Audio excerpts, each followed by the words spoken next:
Olá pessoal, meu nome é Sara e sejam muito bem-vindos a mais um vídeo aqui no canal. No vídeo de hoje eu vou falar para vocês como é a faculdade de Direito. A primeira coisa é quais matérias que a gente tem no curso. Eu tô no quarto período agora, na verdade já entrei de férias, então eu vou pro quinto, mas do primeiro até o terceiro eu tive matérias muito introdutórias, que são matérias que ajudam a gente a entender e nos situar dentro do direito. Então, por exemplo, eu tive teoria geral do direito, onde a gente entende, a gente aprende a diferenciar a lei de norma, a gente aprende por que a Constituição é a norma suprema, a gente aprende esse tipo de coisa. Coisas gerais sobre o direito e principalmente coisas gerais sobre o nosso direito brasileiro. Outra coisa que eu tive também é algumas matérias que dialogam com o direito. Psicologia jurídica, direito e economia, direito e história. Essas matérias a gente tem para a gente poder, por exemplo, direito e economia. A gente precisa entender o que é uma moeda e qual que é o papel dela. A gente precisa entender por que existem moedas diferentes e como que elas vão dialogar com o nosso mercado, como que o mercado brasileiro se comporta lá fora. Então, a economia do direito é basicamente isso, para a gente entender como o direito e a economia se relacionam, para a gente entender a economia do nosso país, para a gente entender como ela funciona lá fora, e vai dialogar muito com o direito tributário lá para frente. Por isso, dê muita atenção para essa matéria. Até mesmo porque ela é legal. História do direito a gente aprende porque a gente precisa entender as raízes do nosso direito, que tem influência no direito romano, e aí a gente estuda também o direito grego. Enfim, é para isso que a gente estuda a história do direito, para entender as raízes do nosso direito e como o direito mundial se comportava na história. E aí, para mesclar essa questão de matérias mais teóricas e matérias mais introdutórias, porque quando a gente entra na faculdade de Direito, a gente quer ver direito mesmo, que é o direito material, né? A gente quer ver direito civil, direito penal, direito constitucional, direito do trabalho, a gente quer ver esse tipo de coisa. Então, a minha faculdade misturou. Então, por exemplo, no primeiro semestre eu tive também direito constitucional, aquela parte lá do artigo 5º pra gente entender, que é um artigo bem grande. E logo no segundo semestre também eu já comecei a ter teoria geral do direito civil. Aí a gente aprende questões relativas à capacidade, pessoa jurídica, pessoa física, essas coisas. E depois, ainda junto, no segundo semestre, ainda junto com teoria geral do direito civil e essas matérias mais introdutóriazinhas que não são tão ligadas ao direito, como psicologia do direito, essas coisas, eu tive também direito administrativo, que eu gostei demais, e direito penal, teoria geral do crime, teoria geral do crime, lembrei. E agora, no quarto período, eu tive praticamente só matérias de direito material. Direito civil voltado para contratos, direito penal voltado para teoria da pena, que é muito interessante, tanto civil nessa parte de contratos, eu gosto mais de civil.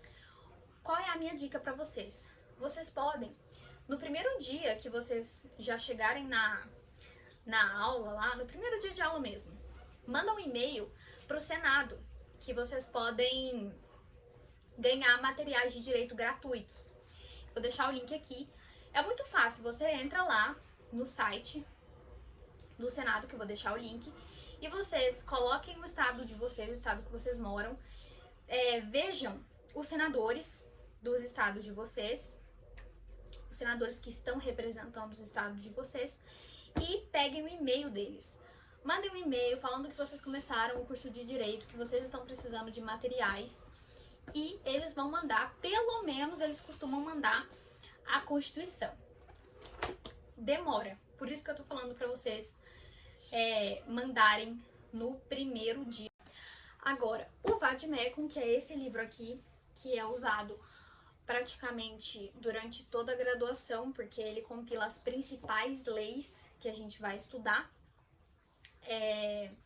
Eu não comprei no primeiro nem no segundo período, só no finalzinho do terceiro, e nem deveria ter comprado, deveria ter esperado o quarto. Por que eu falo isso? Porque esse livro aqui se atualiza extremamente rápido. Leis mudam, novas leis são elaboradas, leis são revogadas. Então, não compensa pelo preço você pagar já R$ 150 num livro que você não vai usar nos primeiros períodos, porque você não vai ter contato com o direito material de fato. Eu, sabendo o que sei hoje, teria comprado a partir do 4º período, porque eu já ia pegar um vade-mecum mais atualizado e eu ia também usar ele melhor. No primeiro semestre eu tive direito constitucional, como eu falei pra vocês, então eu comprei essa constituiçãozinha aqui pra eu ir me situando na aula. E valeu a pena, porque foi tipo R$ 20, não foi caro. E eu usei bastante ela, grifei e me ajudou a estudar. Quais materiais que precisa levar nos primeiros semestres? Gente, nada demais, tá? Você vai precisar levar um caderno para você anotar suas coisas.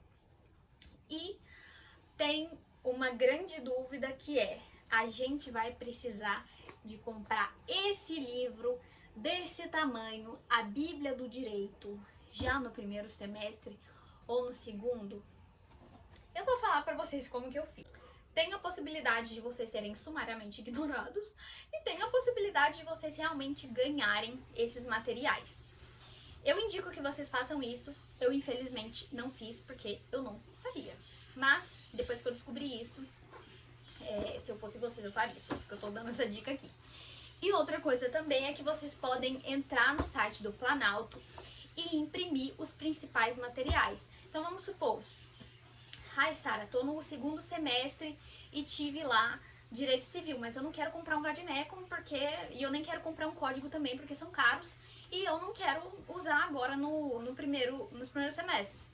Então vai lá, imprime esses materiais no site do Planalto, porque assim, o Código Civil é uma lei, então ela vai estar integral lá no site. Você imprime, encaderna e leva lá para sua faculdade e estuda essa lei em específico, o que você tiver que estudar, e ainda por cima você não vai gastar tanto quanto você gastaria em um vade-mecum ou então em um código civil, um código penal, enfim. Outra coisa é que vocês podem comprar online, que costuma ser bem mais barato, ou então vocês podem usar o da faculdade de vocês. A minha faculdade tem uma biblioteca online muito boa e uma biblioteca física também que é incrível. Então, eu praticamente não compro livro de direito. Só esse aqui e esse. E alguns específicos de umas matérias que eu gosto. Quanto tempo dura o curso de direito? E a resposta é que ele costuma durar 5 anos. Por que eu tô falando que ele costuma durar? Porque depende de faculdade para faculdade. Então, no geral, por exemplo, na minha, funciona por períodos. Então, eu tenho 10 períodos e eu vou fazer em 5 anos. Isso se Deus quiser eu conseguir passar nos anos certinhos, né? Porém, existem faculdades que funcionam, por exemplo, você pode puxar quantas matérias você conseguir e você pode terminar antes dos 5 anos. Então, eu sugiro que você pesquise como que funciona essa questão do tempo de graduação na faculdade que você passou ou que você quer prestar. Enfim, até mesmo para vocês verem a grade curricular, se tem alguma matéria opcional que você gosta e esse tipo de coisa. Normalmente, lá pelo finalzinho do curso, você já pode começar a prestar a OAB. E você pega a carteirinha de fato, porque assim, o exame da OAB, o exame da ordem, ele tem 2 fases. Tem a primeira fase, que tem as matérias gerais, e tem a segunda fase, que você escolhe uma matéria específica para poder fazer a prova. E aí, se você passar nesse exame da ordem, você pode dar entrada na sua carteirinha da OAB para ser advogado. E esse exame da ordem é interessante para quem quer advogar, porque você só pode advogar se você tiver essa carteirinha da OAB. E para quem quer fazer concurso, porque alguns concursos você tem que olhar lá no edital do seu concurso se exige isso, mas alguns concursos exigem o tempo de prática. E esse tempo de prática está ligado à carteirinha da OAB e ao exercício da advocacia por algum tempo aí. Então vocês olhem lá se vocês querem prestar concurso, se o concurso que você quer prestar exige isso, e você já se prepara para ter que fazer a OAB ao final do curso. Quais carreiras você vai poder escolher e você vai poder atuar se você fizer o curso de Direito? Tem várias, muito mais do que a gente imagina, e eu vou falar aqui para vocês. As mais tradicionais são advocacia, concurso. Então vamos falar sobre advocacia. Você vai lá, dá entrada na carteirinha da OAB, consegue a sua carteirinha e vai advogar. Para advogar, você tem que escolher, por exemplo, se você quer um escritório físico, se você quer um escritório online, se você quer ser advogado autônomo, se você quer ser advogado associado, se você quer trabalhar no escritório. Costuma até, por exemplo, você é estagiário lá em algum escritório e você é efetivado naquele escritório.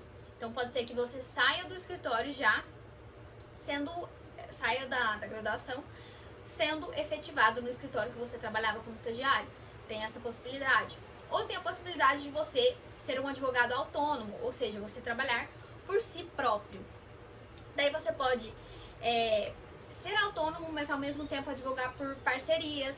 Então, você não vai estar associado a um escritório, mas você é um advogado que é amigo seu e que ele atua em um ramo que você não é muito bom, mas você conseguiu um cliente que está interessado naquele ramo que seu amigo atua, você vai e faz uma parceria com ele, onde você oferece o cliente, você ajuda e os dois ganham com isso.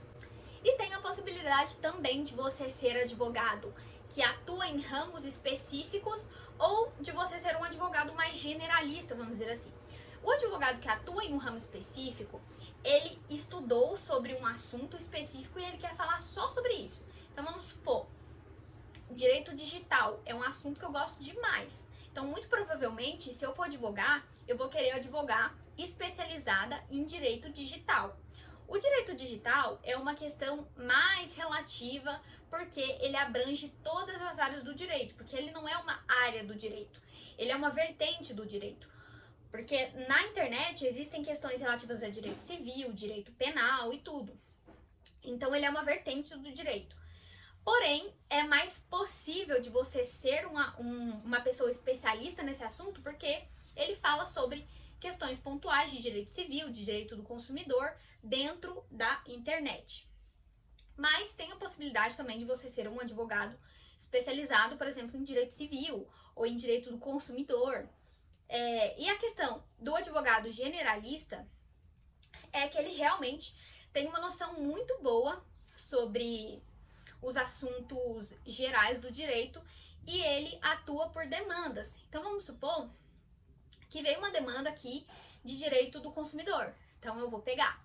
Que veio uma demanda de direito penal, então eu vou pegar. Que veio uma demanda de direito civil, então eu vou pegar. Já o advogado especialista atua por áreas específicas ou vertentes específicas, como essa questão do direito digital que eu falei para vocês. Agora, com relação à possibilidade de concurso público, a gente sabe que existem vários tipos de concurso. Tem aqueles concursos que exigem um nível médio, tem aqueles concursos que exigem um nível superior.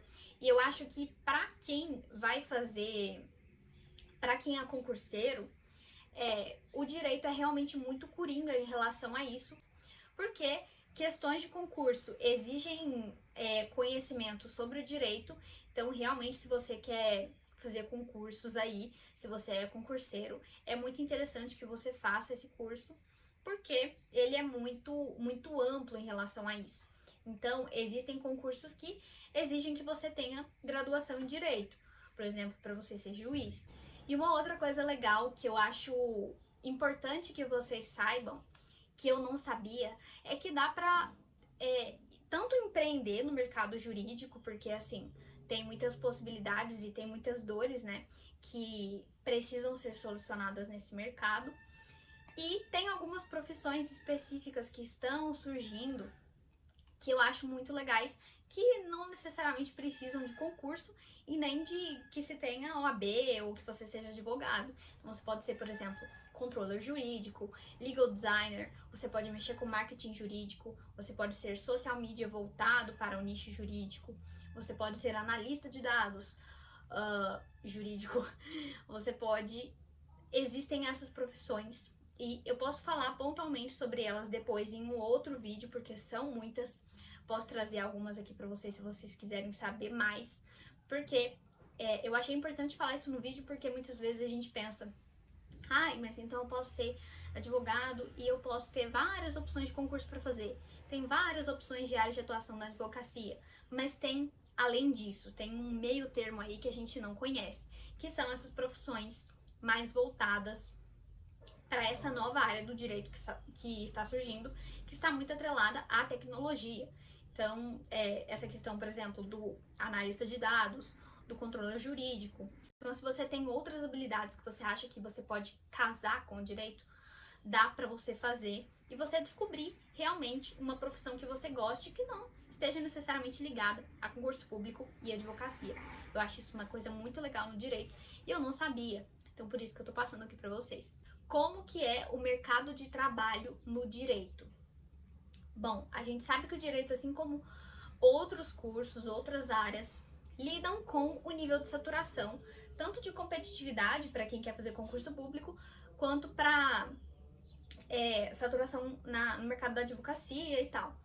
Então, se eu puder dar uma dica para vocês, é que vocês tenham experiência prática na área que vocês querem atuar. Então, vamos supor, você começou lá a sua faculdade, no seu primeiro período já, você quer concurso público.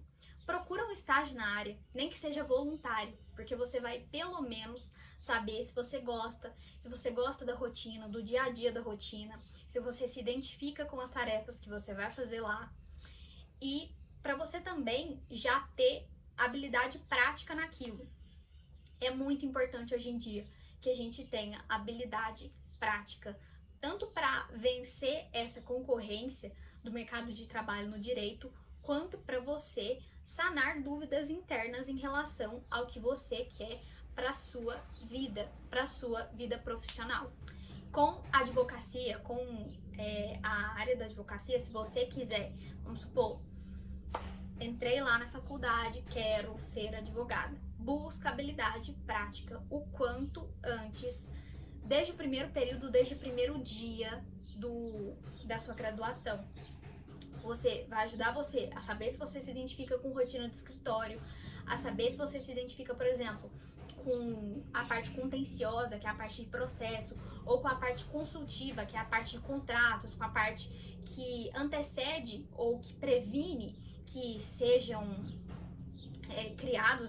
criadas demandas judiciais, para você realmente saber se você se identifica com o ambiente e, como eu falei também, para você já adquirir habilidade, para você continuar fazendo estágios e para você adquirir um diferencial competitivo, que é a habilidade prática. E ela pode te, inclusive, salvar aí, porque você começa no curso achando que você quer fazer concurso, você faz um estágio no fórum e você vê que você não quer isso de jeito nenhum, ou então o contrário, você começa querendo advogar, você faz um estágio no escritório, você percebe que você não quer isso de jeito nenhum, você já vai eliminando as coisas e você já vai adquirindo experiência, como eu falei. Então, se eu puder dar um conselho para vocês, esse é o principal. Como é o dia a dia na rotina jurídica? Bom, isso vai depender tanto da área de atuação que você escolher, como da carreira. Então, vamos supor que você escolha a área da advocacia contenciosa. Você vai lidar com a parte dos processos judiciais. Então, você vai elaborar muita petição, você vai fazer análise de processos, você vai lidar muito com os servidores públicos, com o fórum e tudo que envolve essa questão do judiciário. Você vai lidar com isso, porque é realmente isso que está atrelado ao contencioso, a rotina do contencioso. Agora, se você for, por exemplo, escolher a parte consultiva, a advocacia consultiva, você vai lidar muito mais com contratos, você vai lidar com Soluções, bom, eu acredito que eu nunca atuei nessa área consultiva, eu já atuei na parte contenciosa no meu estágio, mas eu nunca lidei com essa parte de prevenir processos judiciais, que é a parte consultiva. Eu acredito que demande muito uma criatividade da pessoa procurar soluções para os problemas ali que os clientes trazem, para evitar que seja formado um processo judicial ali. Então, além disso, tem a elaboração de contratos e toda essa parte que previne que um processo judicial seja formado.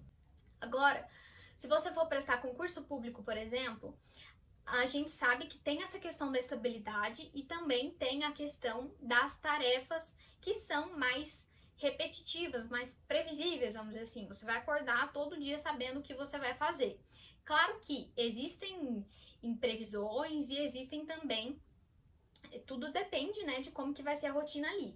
Mas, no geral, é isso. São tarefas mais repetitivas e você vai meio que acordar sabendo o que você vai fazer. Então, por exemplo, você é juiz, você já acorda sabendo que você vai prolatar sentenças, que você vai analisar processos. Isso eu tô falando no geral, tá, gente? Obviamente, tem questões aí no meio disso. Vai dependendo do caso concreto ali que a pessoa tá analisando e tal.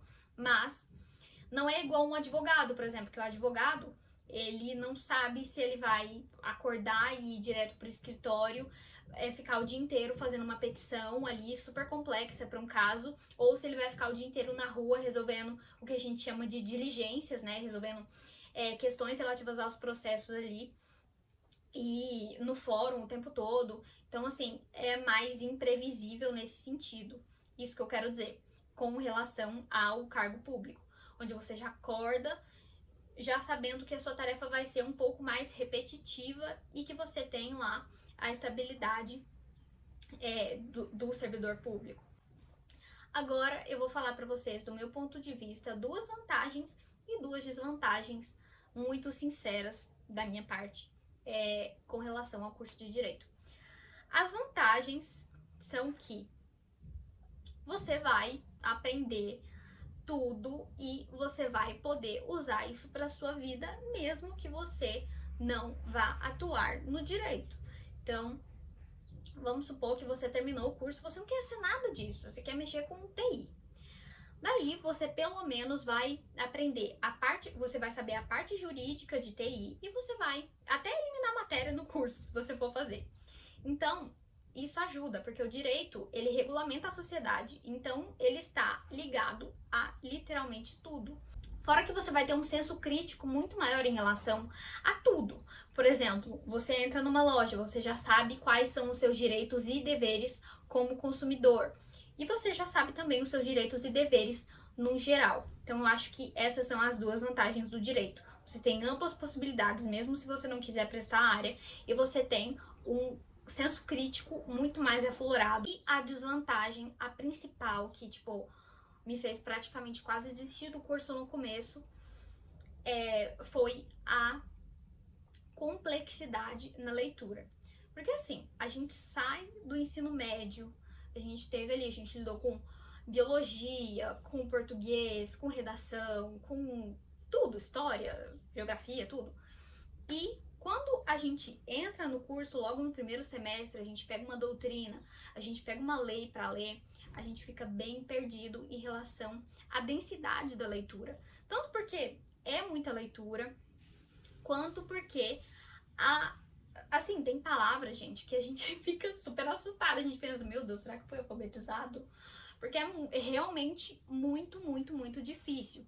O que eu indico para vocês fazerem, que eu fiz desde o primeiro período, que me ajudou demais a ter um repertório maior aqui agora no quarto, tanto é que no quarto eu tô mais tranquila, tô conseguindo me acostumar mais, realmente você tá ali lendo uma lei, você tá lendo uma doutrina jurídica, que são os livros, você vê algumas palavras ali que você não conhece, grifa e coloca o significado. Procura o significado no mesmo momento. Não tenham preguiça disso, porque isso vai ajudar demais vocês a criarem repertório e vocês sofrerem menos com isso, porque realmente no começo é muito assustador. Porém, dá para driblar isso tranquilamente. esse foi o vídeo, gente. Eu tentei fazer ele bem completo. Eu vou ver agora se ele ficou muito grande, mas eu realmente entreguei aqui pra vocês tudo que eu queria saber em relação ao curso. Tanto sobre essa questão aí da linguagem, quanto sobre as matérias, sobre essa possibilidade aí do Vademecum, da gente usar, por exemplo, da gente ganhar livro, da gente não precisar usar o VAD nos primeiros semestres, que são as principais dúvidas das pessoas em relação ao direito quando elas estão entrando, porque são as dúvidas que eu tive, por exemplo. Se você gostou, deixa o seu like para eu saber que você gostou, para eu saber que eu preciso trazer mais vídeos assim. E se inscreve para você continuar comigo e para a gente continuar aprendendo mais sobre o direito, porque é um curso que eu comecei não gostando, mas agora eu já tô me acostumando mais com ele e era o meu sonho fazer esse curso. Então, no começo foi meio que uma quebra de expectativa, mas agora eu estou me reerguendo dentro dele e eu quero muito que vocês também, se vocês já tiveram essa perspectiva ruim, melhorem assim como eu estou melhorando.